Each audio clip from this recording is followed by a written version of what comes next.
Leo tumepata elimu ya wiki ya Nenda kwa Usalama Barabarani. Elimu hii imetolewa na ofisi ya RTO Mwanza, na tunashukuru kwa elimu tuliyopata. Hii itatusaidia kuepuka migongano ambayo inaweza kutokea barabarani huko. Tunafurahi sana kwa ushirikiano mlio jeshi la polisi imeonyesha kwetu, imeweza kutuletea elimu hapa ndani ya kikosi, na hii ni kutokana na agizo la serikali ambayo inatutaka kila mwendesha chombo cha moto basi awe amefanya taratibu zote za wiki ya Nenda kwa Usalama mpaka kufikia hatua ya kupata stika, na magari yetu yote yamekaguliwa. Tunashukuru kwa kweli, zoezi limeenda vizuri.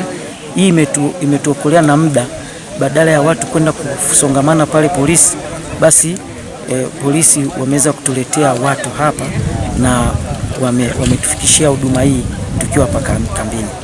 Kuna ambao wana magari ya biashara, kuna wakati unahitaji kupata LATRA, leseni ya usafirishaji, mfumo huo.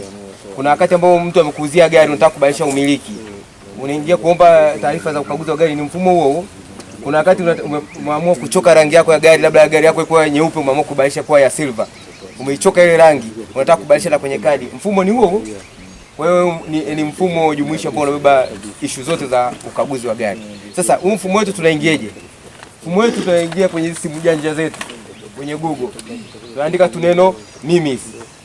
Ukishaandika neno MIMIS ukasearch, itatokea neno motor vehicle inspection. Familia yangu inanisubiri. Unaona kama ni maneno ya nani yana uzito mkubwa sana. Sawa? Peleka akili kwenye nini kwanza? Familia ile iacha kule. Au sio? Inakusubiri, baba ametoka, mama ametoka. Sasa wewe unafanya mapuza ya barabarani, mwisho wa siku unaingia kwenye majanga ya ajali. Madhara ya ajali kila mmoja anaelewa. Au sio bwana? Kwa familia inakusubiri. Zingatia nini? Salama. Kwa unapoingia barabarani, heshimu hayo yote. Familia yangu inanisubiri.